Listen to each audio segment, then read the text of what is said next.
Lección número 2. El colonialismo de los Estados Unidos.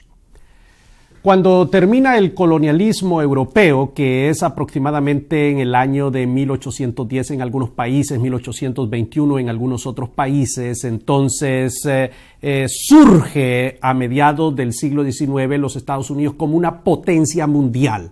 Y ya para la segunda parte del siglo XIX, los Estados Unidos comienzan a incursionar en América Latina a través de las famosas transnacionales, y entonces surge otro tipo de colonialismo. Primero fueron los europeos y ahora vienen los Estados Unidos.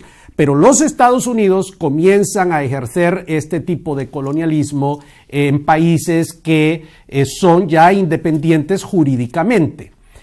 Vamos a definir primero qué es colonialismo. Colonialismo es la influencia o dominación de un país sobre otro más débil, ya sea de una forma violenta, como una invasión militar, o de una manera sutil, sin que intervenga la fuerza. Los motivos pueden ser poder, riqueza o dominio, y esta dominación puede ser política, militar, informativa, cultural, económica, étnica, lo que sea. Entonces, esta definición encaja perfectamente con el tema de lo que los Estados Unidos comenzaron a hacer a través de las transnacionales en América Latina y lo que está pasando ahora culturalmente. Entonces existió un colonialismo norteamericano y sigue existiendo ese colonialismo. Letra B, las transnacionales norteamericanas. Hablemos de esto.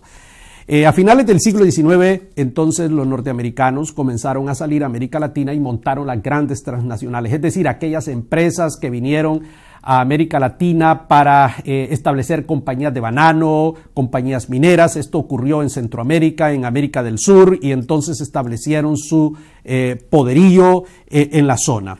Con el correr del tiempo, la dominación de los Estados Unidos se ha diversificado ahora culturalmente, tecnológicamente, etc.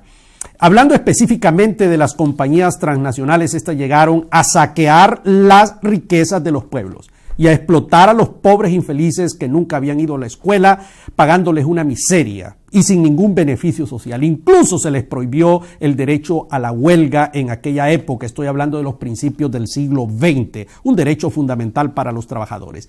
Y estos tenían que sufrir en silencio el despótico trato de los mister, que les exprimían hasta la última gota. Y los gobiernos de turno, bien gracias. Estos estaban en contubernio con las compañías transnacionales norteamericanas. Esa fue la triste realidad. Esto ya no existe porque la legislación laboral ha evolucionado. Existen una serie de convenciones internacionales que prohíben o regulan este tipo de trato abusivo que los norteamericanos infligieron a los latinoamericanos a finales del siglo XIX y por lo menos en los primeros 50, 60 años del siglo XX.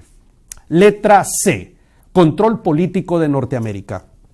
El contexto general de la política exterior hacia la región enmarca una serie de necesidades. Los Estados Unidos controla políticamente la región, por lo menos desde varias perspectivas. Una de ellas es la económica. El dólar es el patrón mundial que rige las divisas, y ellos ejercen un control a través de los organismos financieros internacionales que ellos dominan, como el Banco Mundial, como el Fondo Monetario Internacional, que es una institución de crédito internacional para equilibrar la balanza de pago de los países latinoamericanos. Otra de las formas de control es a través de la cooperación internacional. Los Estados Unidos tienen agencias como el AID, por ejemplo, que desarrolla cualquier cantidad de programas de ayuda, de cooperación, y estas ayudas están supeditadas a una serie de comportamientos de los países. Entonces, hay un control político de Norteamérica hacia América Latina, y evidentemente